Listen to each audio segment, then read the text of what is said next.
Olá! Vamos mergulhar agora numa das sessões, olha, mais radicais e desafiadoras dos evangelhos. Em Lucas, capítulos 12 a 14, a gente encontra algo que ficou conhecido como a grande inversão. É um ensinamento que basicamente vira de cabeça para baixo os valores que o mundo acha que são normais. Vamos entender por quê? Para entender isso bem, a nossa jornada vai ter 4 paradas.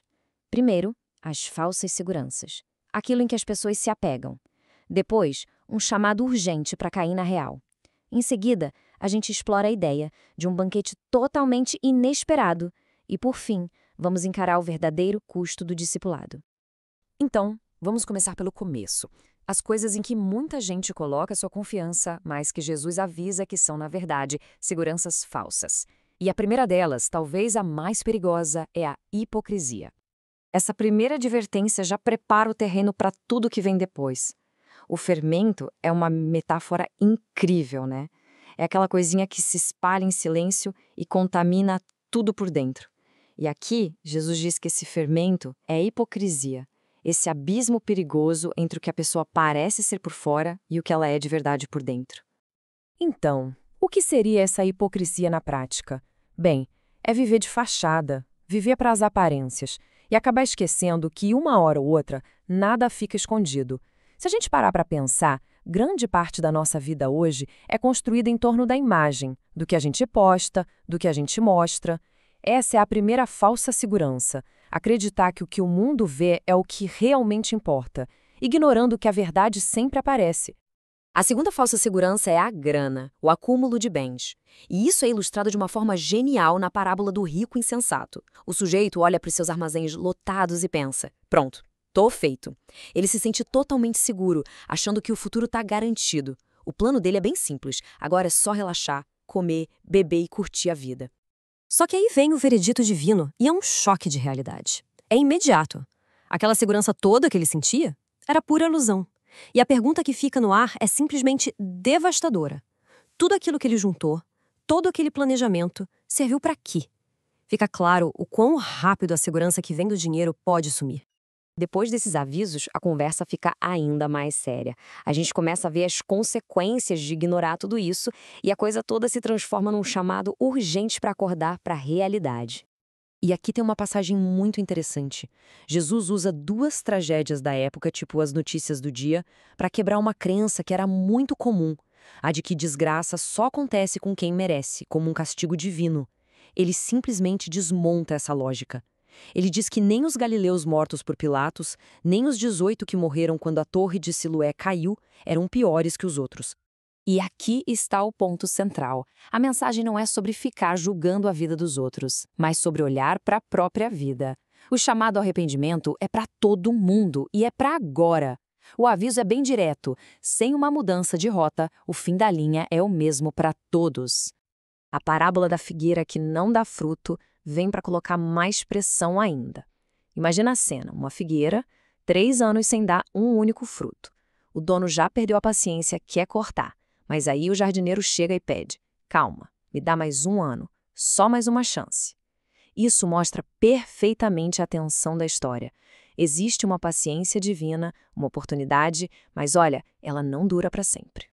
Ok, com essa urgência toda estabelecida, o foco muda. Agora a gente vai ver a alternativa que Jesus oferece. Um tal de reino de Deus, que inverte completamente a lógica social, as hierarquias que a gente está acostumado a ver. E a gente vê essa inversão acontecendo na prática num conflito sobre o sábado. Os líderes religiosos ficam indignados porque Jesus cura uma mulher doente, se apegando à regra. Mas o princípio de Jesus é outro, é radicalmente diferente. Para ele, a compaixão por uma pessoa, que ele faz questão de chamar de filha de Abraão, vale muito mais do que qualquer regra. Pessoas em primeiro lugar, sempre. E aqui a gente chega na regra de ouro desse reino de cabeça para baixo. Durante um jantar, observando as pessoas brigando pelos melhores lugares à mesa, Jesus solta a frase que define tudo. A honra de verdade não vem de se promover. Muito pelo contrário, é a humildade que leva à exaltação. A parábola do grande banquete leva essa ideia a um outro nível. Os convidados VIPs, os que tinham lugar garantido, começam a dar desculpas bem esfarrapadas para não ir. Um comprou um terreno, o outro uns bois, o terceiro acabou de casar. O texto deixa bem claro que são desculpas fracas, que só mostram onde o coração deles realmente estava. E a reação do dono da festa é radical. Ele manda o servo dele sair pelas ruas, pelos becos e trazer os pobres, os aleijados, os cegos, os mancos.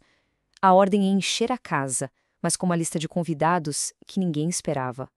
Justamente com aqueles que a sociedade tinha deixado de lado. E isso nos leva à parte final. Chegamos ao custo pessoal de entrar nesse novo reino. Se a porta está escancarada para os excluídos, o que se exige de quem resolve aceitar o convite? A exigência é chocante. É direta, sem rodeios.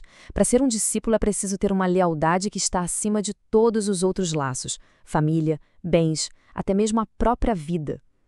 O texto explica que essa linguagem forte, na verdade, significa uma reorganização total das prioridades, onde o compromisso com esse caminho passa a ser o número 1. Para a gente ter uma ideia da seriedade dessa decisão, Jesus usa uma metáfora muito forte, a de um rei com 10.000 soldados.